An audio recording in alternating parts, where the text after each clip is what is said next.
Last, let's answer our handouts on audit risk. Okay, let's go to number 1. The audit risk model is used primarily, letter A, for planning purposes in determining how much evidence to accumulate. Actually, tama na yan. Letter A yung sagot natin dyan. So, take note class, yung audit risk natin, sabi ko kanina, planning stage pa rin yan. Tama? So, kaya sinabi dyan, for planning purposes. Yung second part naman class na, in determining how much evidence to accumulate. So, basically, ito siya. Yung extent of our substantive tests. Okay? Yun yung B sabihin nun. Alright? Yung B mali na kasi nakalagay dyan, test of controls. Okay? Planning pa lang yung pinag-uusapan natin. C, to determine type of opinion. No. Planning pa lang, opinion agad. D, to evaluate the evidence. Nope. Answer is letter A. Having evaluated inherent risk and control risk. Okay? The auditor determines detection risk. A, as a complement of overall audit risk. B, by performing substantive tests. C, as a product of further study. Or letter D, at a level that equates the joint probability of inherent risk, control risk, and detection risk with overall audit risk. Dog yung sagot dito, class. So, after daw natin ma-assess, after yung step 2, yung inherent risk and control risk, ito yung gagawin natin. Okay? So, kukumpitin natin yung detection risk basically. Okay? To know if low or high yung acceptable level of detection risk. Kaya nakalagay dyan, joint probability. Ibig sabihin ng joint probability, multiply. Okay? Inherent risk, control risk, detection risk. And then, let's reshuffle the formula to compute for detection risk. Plus, yung boy, mali siya. Kasi nakalagay dyan, by performing substantive audit test. Yung performing, later on pa yun. After pa nito. Okay? Pag nalaman mo yung nature, time, and extent, dun ka magpa-perform na substantive test. Pinag-uusapan natin dito, class, is yung pag-compute pa ng detection risk. Alright? Dog is the answer. 3. Audit risk consists of all of the following. Okay, all but the following components. Inherent, yes. Detection, yes. Substantive risk, walang ganyan. Okay, detection risk. Letter, inherent, detection, yes. Control risk, yes. Substantive risk, letter C is the answer. Number 4, the risk that the auditor may express an incorrect opinion. Okay, ang tawag natin dyan, audit risk, letter D. And yung goal natin is to reduce the audit risk to an acceptably low level. Number 5, the susceptibility of an account to misstatements, assuming no internal control. Actually, class, by definition, no, yung inherent risk, letter A yung sagot natin, dinefine siya sa PSA as the susceptibility of an account to misstatements. Meron nilagay na assuming no internal control. Huwag ka magpalit doon, ha? Baka nabasa mo yung internal control. Control risk agad. Hindi. Yung definition of inherent risk is susceptibility of an account, assuming no internal control. Letter A is the answer, inherent risk. Number 6, for a particular assertion, control risk is the risk that, okay? A material misstatement will occur in the accounting process. Actually, yung A is inherent risk. Accounting process or recording process. B, controls will not detect the misstatement. Yun yung answer natin, boy. Pag sabi control risk, risk that internal controls will not be able to prevent, detect, or correct material misstatement. Letter C naman, class, audit procedures will fail to detect a weak control system.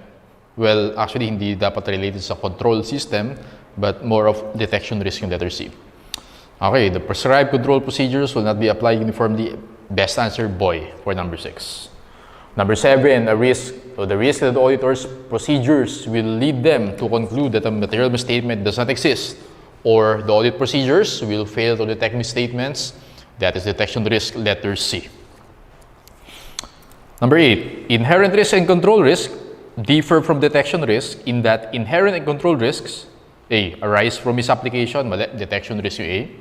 B, may be assessed in either quantitative or non-quantitative. Actually, both inherent control and detection risk, ina-assess sila quantitatively and qualitatively. Alright?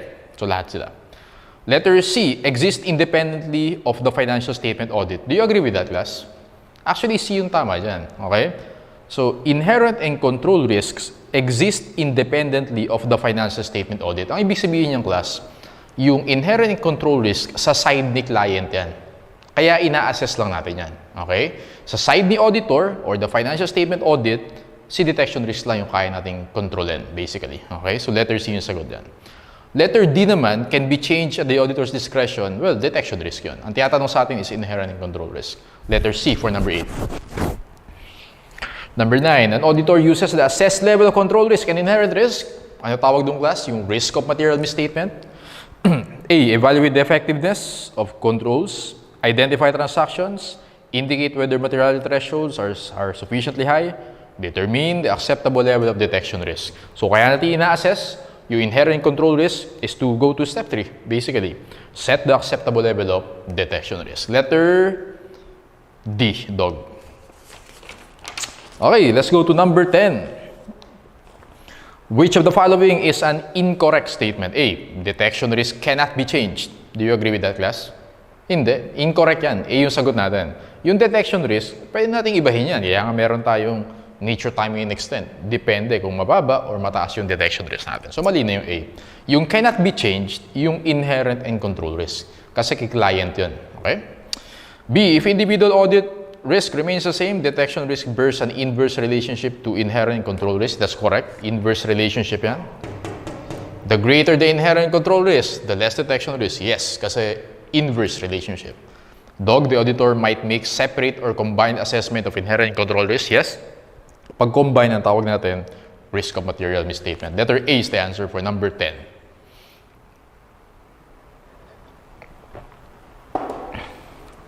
Number 11. Because control risk and inherent risk vary from cycle to cycle, account to account, objective to objective.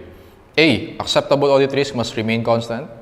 Detection risk and required audit evidence will also vary. Letter B yung sagot natin dyan. Okay? So, yung detection risk, again, pwedeng low, pwedeng high. So, meron silang inverse relationship. Okay. Sige. Pag sinabing audit evidence will vary, dito yun, again, sa extent yun. Okay? Pag mababa yung detection risk, mas marami yung evidence na i-detest natin. Okay? Or mas marami yung evidence na gusto natin i-collect. Pag naman mataas yung detection risk, mas konti naman yung transactions or less evidence naman. Okay? Number 12. On the basis of the audit evidence gathered and evaluated, an auditor decides to increase the assessed level of control risk.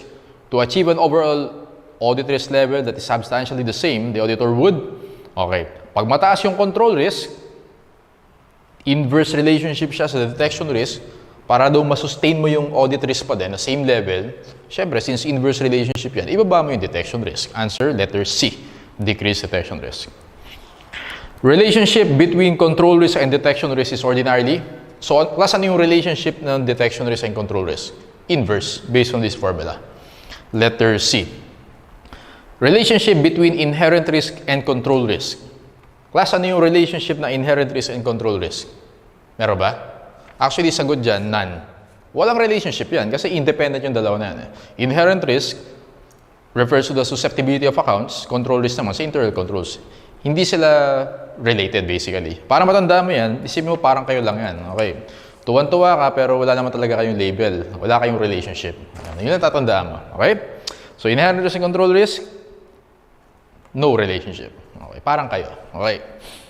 Let's go to number 15. Which of the following conditions supports an increase in detection risk? Analyze natin, class. Okay, increase in detection risk. Internal control over cash receipts is excellent. Kung maganda yung internal controls, okay, so letter A, ibig sabihin, class, yung control risk, mababa. Tama? Therefore, yung detection risk mataas. Ano ba yung tanong sa atin? Okay, increase na. Yun na pala yung sagot. Letter A. Okay? Pero tingnan din natin yung ibang choices. Letter B. Application of analytical procedures reveals a significant increase in sales revenue in December, the last month of the fiscal. Not necessarily. Okay? Ano naman kung mataas yung sales revenue in December? Well, Christmas season, so malamang mataas yan. Letter C. Internal control over shipping, billing, and recording is weak. Pag weak yung internal controls, mataas yung control risk, mababa yung detection risk. Ang tanong sa atin is increase in detection risk, kaya mali yung letter C. Dog. Study of the business reveals that the client recently acquired a company in an unrelated industry. So wala yan, walang sense yan. Answer natin is letter A for 15. 16. Inherent risk is defined as the susceptibility of account balances or yung mga line items in the financial statements of last transactions to error that could be material assuming there were no related internal controls. Which of the following is an example of the concept of inherent risk? A. Humans make more errors than computers. Therefore, a manual accounting system is riskier than a computerized. Not necessarily. Pwedeng mas risky nga yung computerized kasi isang mali lang, maraming affected. Okay? B, accounting systems with vouchers may have more controls, so the risk that there will be errors on the financial statements, not necessarily. C, loans receivable for a finance company are less likely to be collected than those of a bank. Actually, tama yan. Yung mga finance companies or yung mga lending companies, okay, for example, yung mga pawn shops, ganyan, mas less likely na mako-collect nila yung receivable nila from the customers. Kaya nag-charge sila ng mas mataas na interest rate. Mas mataas yung interest nila compared sa mga bangko. Alright? So mga finance companies na yan. Tama yan. Inherent risk yung letter C na yan. Yung loans receivable nila, mas mahirap mako-collect than banks. Therefore, they charge higher interest rates. Letter C. Letter D, audits with larger sample sizes are less risky. Not necessarily. So letter C yung sagot natin. Number 17, which of the following discoveries by the auditor would not raise the red flag of increased inherent risk? Management bonuses are based on percentage of net income. Uy, increased inherent risk yan. Baka i-manipulate yung financial statements. Tama? B, a bond indenture requires a current ratio. Yan din. Kasi syempre, gusto mo ma-meet yung bond, yung requirement na ratio of 3:1. So again, manipulation of FS. No? Letter C, client makes extensive use of notes receivable and notes payable rather than buying and selling on open account. Well, mas okay nga yun eh. So, mas okay kasi may evidence ka, may promissory note ka. So, letter C is the answer here. Okay? Letter D, client is a parent company with a subsidiary. Walang sense yan. Okay? So, would not raise a red flag using of notes payable, notes receivable. Letter C is the answer. Number 18. Okay, which or of the following conditions, which one does not increase inherent risk? A, the client has entered numerous related party transactions during the year. Increase yan, inherent risk. Okay, kasi pag related party transactions, we will discuss next time yan, pero usually mga terms yan kakaiba, mga favorable terms yan. Kasi related to yan. For example, si parent and subsidiary, meron silang nag-borrow si parent. Okay, pwedeng ang mangyari doon, yung interest rate is very low. Sabihin natin 1% lang. Kasi related sila. Okay? Related party transaction. Letter B, internal control over shipping billing is weak. Letter B yan. Okay? Kasi yung B is about control risk. Mataas na control risk yan. And inherent risk and control risk have no relationship. Okay? B yung sagot. C, the client has lost a major customer. Okay? The board of directors, substantial bonus. Again, manipulation of FS, earnings. That's inherent risk. So answer sa number 18 is boy. Number 19, the acceptable level of detection risk is inversely related to okay, so tingnan natin class. A, assurance provided by substantive tests. Risk of misapplying auditing procedures. Class, ano yung risk of misapplying auditing procedures? Di ba ito yun? Detection risk. So mali na yung B kasi weird eh. Parang sinasabi mo dyan, the acceptable level of detection risk is inversely related to detection risk. Yung boy, mali na yan. C, preliminary judgment about materiality and risk of failing to discover material misstatements. Actually, class, A yung sagot dito. Letter A. Explain ko sa inyo bakit. Okay? So, analyze natin ha. So, as the acceptable level of detection, acceptable is inversely related to. So, pag tumaas yung detection risk,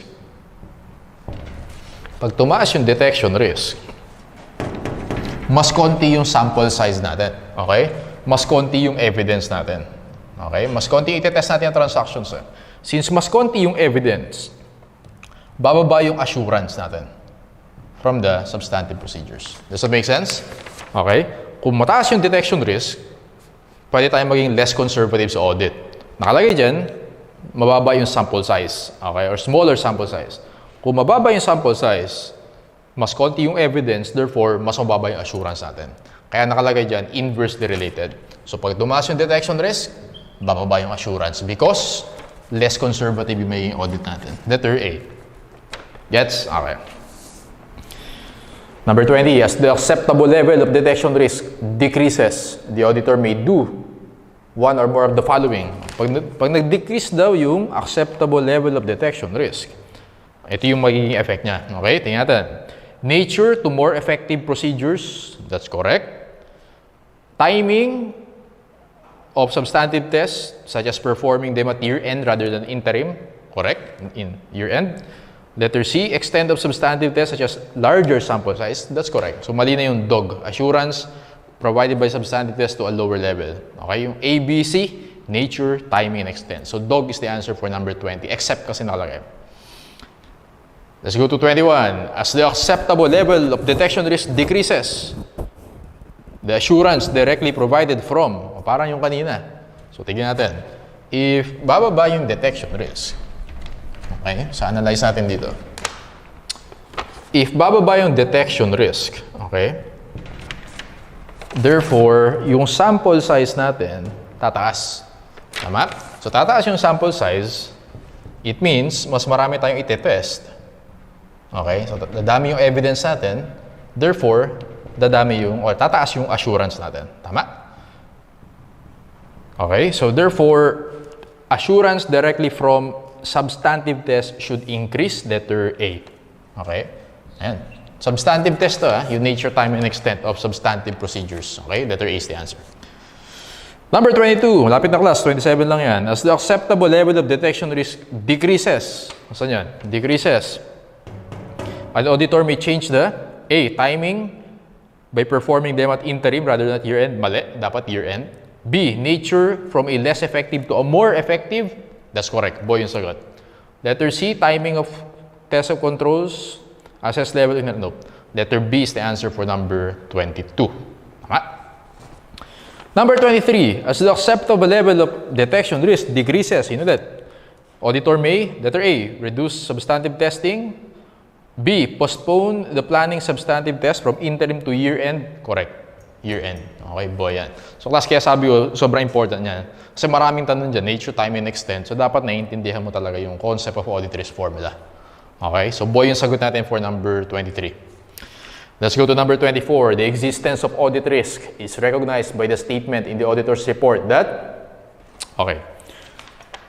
Letter A, financial statements are presented fairly in all material respects. Actually, yung A, more of materiality yan. Okay, in all material respects. Audit includes examining. Actually, sagot natin dito class is letter C. Analyze natin. So, dapat dyan, the existence of audit risk is recognized by the statement in the auditor's report. Nakalagay kasi sa auditor's report to Auditor obtains reasonable assurance about whether the financial statements are free of material misstatements. So again, because of audit risk, meron tayong 1%, 5%, 10%. It means, meron pa din risk na mali yung opinion na mabigay natin. Pero minimize natin yan. Tama? Yun yung reason kung bakit hindi tayo pwede magbigay ng absolute assurance. Okay? We can only provide reasonable assurance. Answer here is letter C for number 24. Okay, number 25. Risk in auditing means that the auditor accepts some level of uncertainty in performing the audit function. An effective auditor will A, take any means available to reduce the audit risk to the lowest possible level. Huwag naman yung take any means, okay? Set the risk level between 5 and 10. Perform the audit procedures first and quantitative. Actually, best answer dito class is letter D. Recognize that risk exists and deal with them in an appropriate manner. So, paano ka makikipag-deal appropriately with risk? Well, through careful planning, okay? Through appropriate planning. And, syempre, by application din ng audit risk formula natin. Alright? DOG is the answer for number 25. Which of the following statements is true with regard to the relationship among the audit risk, audit evidence, and materiality? Okay, analyze natin. The lower the inherent risk and control risk, the lower the aggregate materiality threshold. Analyze nga natin yung class. Okay? Parang medyo confusing yan. Okay? The lower the inherent risk and control risk. So, ibig sabihin, kung mababa yung inherent risk and control risk, tama ba class? Itataas natin yung detection risk natin. Tama? So, kung itataas mo yung detection risk, nasaan yan? Ito. Smaller sample size. So, bababa natin yung sample size. Ibig sabihin, mas konti yung itetest natin, bababa yung evidence. So, nakalagay dyan class, the lower the materiality level. Ano yung effect niya sa materiality? Class, dapat yung materiality natin, ano dapat? Should it be high or low para mababa yung evidence? Dapat yan, tama ba class? Dapat high yung materiality mo. Okay? Di ba class, kapag mababa yung materiality mo, ibig sabihin, mas maraming transactions yung papasok sa amount na yan. Tama lang? For example, dalawang materiality level, let's say 10,000 versus 20,000. Okay? So ito yung low, ito yung high. Ngayon class, pag, let's say deposit sa bangko, pag materiality mo is 10,000, mas maraming transactions, yung amount is 10,000, at least 10,000. Mas konti yung at least 20,000. Tama? Kasi mako-cover nung 10,000 yung transactions na 20,000. Does that make sense? So, again, pag mas mababa yung materiality level natin, mas marami yung evidence na itetest natin. Tama? Therefore, para maging correct yung A, the lower the inherent risk and control is, so tataas natin yung detection risk, dapat the higher the aggregate materiality threshold. Hindi lower. So, mali yung lower. It should be higher. So, ulitin ko class ha. Pag mas mababa yung materiality, mas marami kang matetest na transactions kasi mas maraming papasok sa amount na yun. Okay, so imagine lang sa BDO, for example, sa isang branch, merong 500 transactions for the day. Okay? Pag materiality mo is 100,000, for example, at least 100,000 pesos yung itetest mo, ikumpara mo yun sa at least 1,000 pesos. Obviously, mas marami yung transactions na amounting at least 1,000 than 100,000. Okay? So, mali yung A. B, under conditions of high inherent control risk, the auditor should place more emphasis on obtaining external evidence and should reduce reliance on internal evidence. So, analyze natin class. Kung mataas yung inherent and control risk natin, therefore, we have to decrease detection risk. Pag i-decrease mo yung detection risk, kailangan more effective. Okay? Class, ano yung more effective? External evidence or internal evidence? External evidence. Kasi, galing sa third party yan. For example, bank statement, external evidence yun kasi galing sa banko yun. Okay?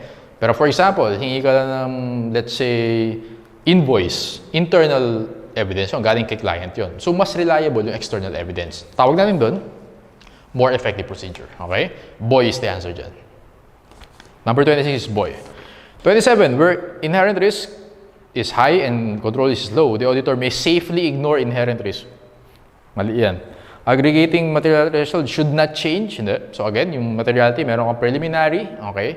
And then as the audit progresses, pwede magbago yung materiality threshold mo. Boy is the final answer for 26. 27, which of the following models expresses the general relationship of risks associated with the auditor's evaluation of internal control? Okay? Study of the business and application of analytical procedures and overall audit risk that would lead the auditor to conclude that additional substantive tests are not necessary.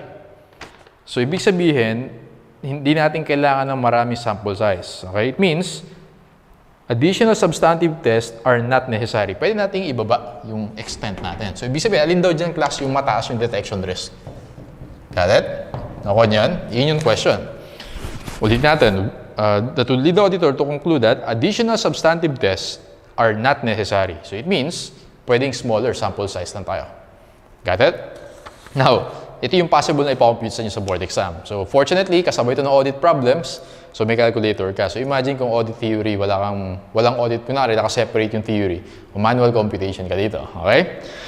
So pakita ko na sa inyo class yung computation and then piliin natin alin yung pinaka-mataas na detection risk. For letter A, kasi ang formula natin, di ba? Detection risk is equal to audit risk over inherent risk times control risk. So letter A, it's 10% over 20% times 40%. You should get 125%. For letter B, 5% over 20% times 60%, 41.67%. For letter C, 4.5% over 10% times 70%. You get 64.29%. And then letter D, 5.5% over 30% times 40%, you get 45.83%. Alin dyan yung pinakamataas yung detection risk? Answer natin is A, 125%. Okay, letter A. Pag mataas yung detection risk, hindi mo na kailangan itaas yung sample size mo, okay, or yung evidence na makukunin mo. Smaller sample size. Final answer, letter A for number 27. Okay, so that's the end of our discussion for audit risk.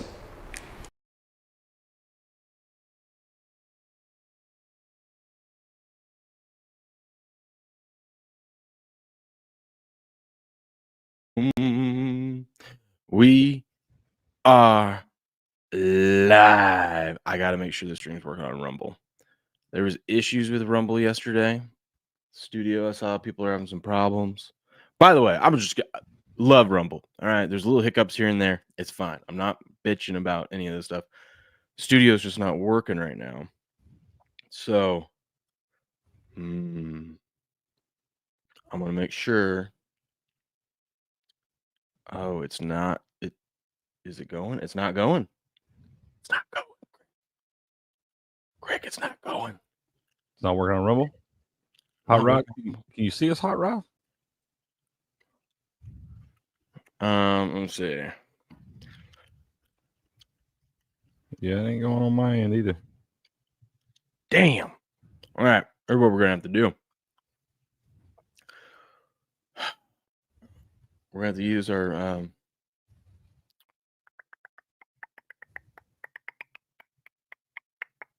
back on. Is it on? Back on? Is it on? We on? We good? We golden? Let's see. It's working. Are we working? We good? We're good. We're good. Yeah. Okay, yeah, we're there. Hell yeah. All right. Well, this is pointless because this ain't working down here. That's okay. That's okay. We're live, man. We're live. What up, Hot Rod? We're good. We're good. All right. We ain't working in Rumble Studio right now. That's fine. We're going to miss out on the hours. There were some issues. Of course, the time we're ready. I was getting ready to give an amazing introduction saying how, we're on time because it's a Super Bowl. It's a new era, and then shit always happens every time we're actually in here on time. Yeah. Correction, when I'm in here on time. That's what you say. I was like, I'm usually here on time. It's not fair to you for that. I know. I appreciate that. At least you gave me credit. I appreciate that. But there was some issues with Studio yesterday and some funky stuff was happening. And so, I heard other people were having issues. And so I was sitting there. Like I said, this is no dig at Rumble. This stuff happens. Okay, it happens. It's fine. And so I set up the stream, and it was like I clicked, set up, and it was like you can't connect to locals right now. And I'm like, oh, okay. I'm like, well, whatever. And I would just canceled out of locals and said, okay, anyways, set up stream anyways. And then I checked, and then there was two, and there's two streams set up, and I was like, of the same exact thing, and I'm like, huh. And I'm like, I thought about just leaving both of them, but then I'm like, and then eventually I just deleted the first one because I'm like, that would make sense. And I get into Studio today, I click go live, and it does nothing. And I go, huh. So we won't be streaming out of Studio right now, unfortunately, but we are streaming live on Rumble, and they are generous enough to put us up on the front page because it is Super Bowl, baby, and there's no other place you want to be than the Sports Morning Espresso Shot talking about the Super Bowl. Because I've got some props for you guys. I was pissed yesterday afternoon, Crick. I did not get a chance to. I in my mind, I have ideas of what I want to bet, so we're going to bet them live on here right now. Okay. I've been thinking of some things, but yeah, there he is. There's the man, the myth, the legend, Heavy Steps joining the NFL, bro. Super Bowl, wise guy, around the table. How you doing? Licks, baby. Licks. All about the food today. All about the licks. We're working through some technical difficulties this morning. Oh, yeah? Yeah. Yep. We're getting there, though, man. We are live on Rumble, as you can tell over there, but we're not live out of Studio. That's okay. Come on. That's okay. Super Bowl Sunday. The big game Sunday. Yeah. And Rumble posts up front. Thanks, Rumble. I know. It said there was about 600 people watching. You're the real MVP. That's right. You're the real MVP. Okay. Well, we'll do this. We'll do this. We're good. We're good. We're live. We're having fun. How we doing today, boys? I'm ready to go this morning, man. I'm pretty good this morning. We had a good day yesterday. Oh, we got a new one in here. I don't think I've seen T-Bet. Have you seen T-Bet in here? I haven't seen. Is the Eagles fly high this year? What up, baby? We're gonna find out. Am I the curse today? We're gonna find out. Am I the curse? Because if the Eagles lose, this will be 2 years in a row that I bought the running back jersey of the losing team before the Super Bowl. We love hearing that. Somehow I always find a way to make it about me. I don't know how, but I do. Yeah, I know, because both teams are thinking about you right now. So Absolutely. is Tom. So is Tom. They He's just nervous. tuned in and they're like, shit. Tom's nervous for the broadcast today. I told him, "Don't be, baby. I got you. They are. I'm always there for you." Chiefs players there's rumblings. They're texting each other right now. They said Will's got on the Licks Eagles jersey. We're fucked. No, I think he's good. I think they're good. Chiefs are excited. That's what the Chiefs are doing right now. Those Eagles, Right? Mhm. Not the Chiefs. The Chiefs What up, are Mike? Eagles, baby. And Blue, how y'all doing, man? All right. Where's the money at? What's Should we changed? just dive right into the Super Bowl? You just want to get right to the down and dirty. There's a couple of I'm gonna do this right off the bat in case we get some new folks in here. Like we got our buddy T-Vet in here. We're gonna get some gifted membies out. That way everyone feels a part of the club, part of the locker room. And we're gonna dive right in. Let's see. Let's look where the money's at right now. Yeah, let's Man, I gotta make some bets. Man, I gotta make some bets. like you don't have any. Come No, on. but there's some other ones I wanted to make, and I didn't get a chance. Look at this. Kalshi is maybe it's just one of those automatic ones because I've already been going to Kalshi, but like those smart ads or whatever. But like I got Kalshi ads over on Action. I got it on X, I think. It was like gambling is legal in 50 states on Calci. Blue says you in a good mood means we won. We did win. We did win. We told you guys. Just bet Knicks team total under. Yeah. Whoever put that line at 114. Yeah, they screwed that up. You could have took it as low as you wanted, bro. As low as they let you take it, you could have took it, put all the money on it. Chance, dude. There wasn't a chance. They had 48 points at halftime, bro. They had 8 minutes into the game. It wasn't. I would love that. I would have been scared of that. Boston started the season by whooping the Knicks' ass, and guess what's changed? Not a damn thing. I was thinking last night, man. Like I said, the more I looked at that, I was like, I want to bet everything on this, bro. The Celtics ain't losing this damn game. Down there after they got beat by the hapless Mavericks the other night without AD and all that stuff, they ain't losing this damn game. Who's hurt again? My wife's uncle came over yesterday and was like, well, aunt and uncle, they were dropping Mal off or whatever. She went over there to work for her her trip next week, get some extra money. And he was just talking to me. He goes, so who do you think? Who do you think tomorrow?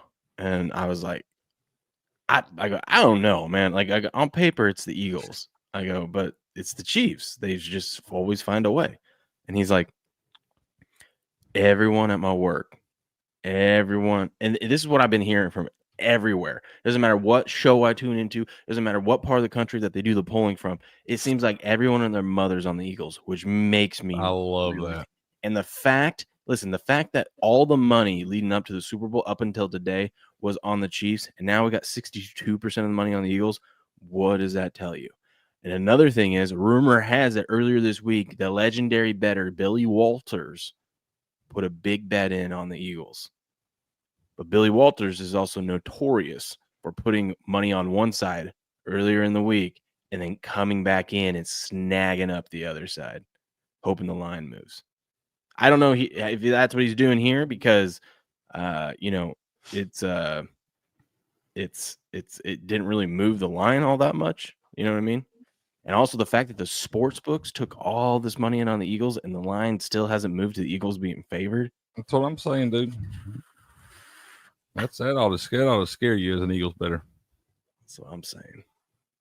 Let's see where we at with the total. Still 48.5. Sharp money on the under.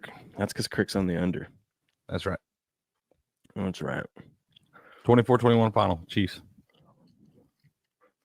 You see, on principle, I'm just going with the over today. That's how I've just been. I hate when I handicap everything off the under. It goes over and screws up everything. Yeah. But at least I'm going like handicap and I'm out because if it could go over, it could go under, and I could still hit my handicap, a lot of my bets, right? But I feel like I always handicap stuff wrong if I'm just locked in on that under. I got this weird feeling it's gonna be a high scoring fourth quarter too. If you take Kansas, Kansas City to win from behind, it's like plus 170, plus 160 or something like that. Ooh. I think if you like Kansas City, that's the bet to make because that means if they're trailing at even if it's in the first quarter, they're trailing and they come back and win the game. Yes. Yes. You win the Did you bet. see Trent stood outside and listened to the he listened to the He put 10K on Kansas City. yeah, that was funny too. He goes right here, fool me once, shame on you. Fool me twice, shame on me. I ain't getting fooled again this year because he bet against Kansas City last legendary stuff. And then he was walking around the Eagles fans saying donation. Outside, God, listen to the that scares halftime me. show script. They pulled the halftime lines down, or the halftime props for Kendrick stuff. What happened? They probably leaked it, Well, man. Trent reported, he goes, it's going to be controversial which song is played first, and how the sports books are going to grade it, because technically the song that as he's saying on here right now, the song that they play to start it off, it's actually not a song like on the album. It's the trailer that leads up to, I think it's called GNX or something like that. They play the trailer, which isn't a part of the actual song. It's like, you know how you have a skit on an album before the song? It's just the skit, and then it switches into a different song, I think called Wobble Up or whatever. So technically Wobble Up is the first song, but a lot of people are going to bitch and complain because like, no, that was GNX or something. It's going to be interesting how they grade that. Damn. It's my favorite part of the Super Bowl bets. Why? We all got our head kicked in on those last year. Oh, it's fun. None of us. Although we had Buku's whole damn house betting on halftime props, and none of us hit one of them damn things. All right. I'm just gonna walk outside tonight, man. I'm just gonna get outside, get away from the action for a minute. Yeah. What up, Hot Rod? What up, Mont? What up, Tvet? What up, Sandman? Sandman KC, Red Kingdom. Let's go, baby. What up, Sammy? Hey, that's what I want to know. I gifted those subs and they didn't give them out. Well, everyone's. Oh, wait, no, yeah, I did. Subs. Sandman got one and Tvet got one. Okay, never mind. Yeah, everybody else already got one. My bad. What up, Patriot? I want to make sure our new friends here got some Blues in the house. Patriots in the house. Mont. Oh, I already said Mont. But Mont, good morning again to you, sir. How many times do they show that bitch Taylor compared to Donnie? Ooh. That's Is there a bet out there on that one? Oh, you know there is. You know there Who gets showed more? What are the chances we get to see them together? I saw the Kelsey retire proposal. What if Taylor Swift went out and was standing next to Trump for a little bit and they showed it and she's just decked out. She got her Kansas City stuff on, but she got to match her red. She got the red MAGA hat on.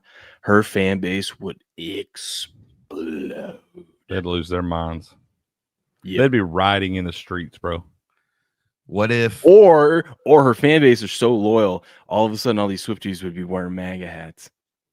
Because they just follow. Oh, they would 100%. They'd all go by them. What if Taylor proposes to Travis? Because all the books have Travis proposing to Taylor. What if Taylor proposes to Travis's mom? To get the mom's approval of everything. I'm just saying, you know. Yeah. You see, there's a Mama Kelsey nip slip. Oh my Prop? God.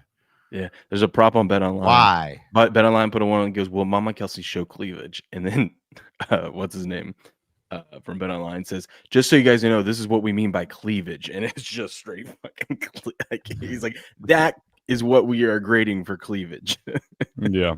Can't be a little slit. No, it can't be like this, like, oh, you know, like that. No, it's got to be full on, like. See, I don't like betting on props like that where they get to decide what wins. No, all these. Listen, if you're a smart bettor out there, these fun little props like that are, you know, that's what they are. They're just Don't go fun. crazy. Yeah. Don't go crazy. If you're really in it to make money, you should be betting yes/no bets only. That's it. Just where there's two outcomes. You know? Yeah. Will Travis Kelce go over? Will Travis Kelce go under? That's it. There's only two outcomes. A touchback on the kickoff is minus 300. I looked yesterday. Are you boys on heads? Or you guys on tails? Tails. I don't have a bet on that. I just went contrarian. I usually go tails, but I said screw it. I'm going heads this year. I always go tails, man. If I don't go, You know, I don't go tails every time. like I said, okay, that is a yes, no, or whatever. But I didn't screw go crazy on the damn coin flip. Okay, it's a coin flip. I always go tails, man. If I don't, I screw up my 50-50.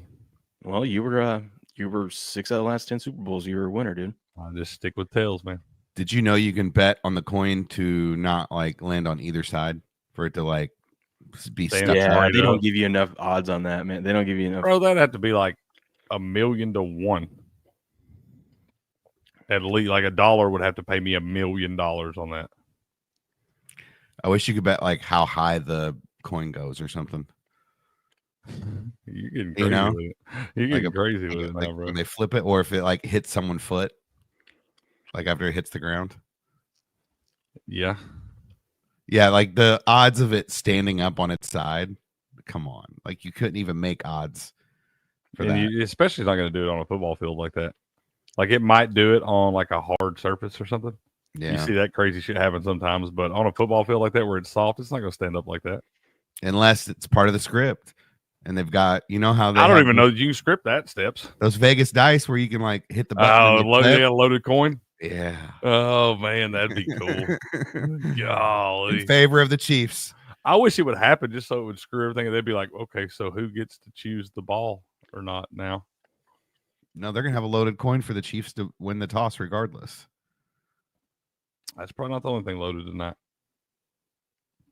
There was a video I re-exed or retweeted where it was like old school WWE, and it was like how the referee used to screw